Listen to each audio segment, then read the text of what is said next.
അമ്പലപ്പുഴി ഉണ്ണിക്കണ്ണനോടു നീ എന്തു പരിഭവം മെല്ലെയോടി വന്നുവോ?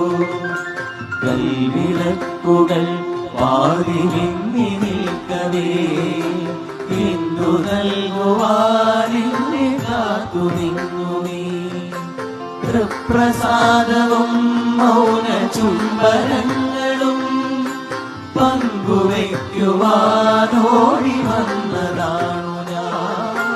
രാഗചന്ദനം നിന്റെ നെറ്റിയിൽ കോപകന്യയായോടി വന്നതാണു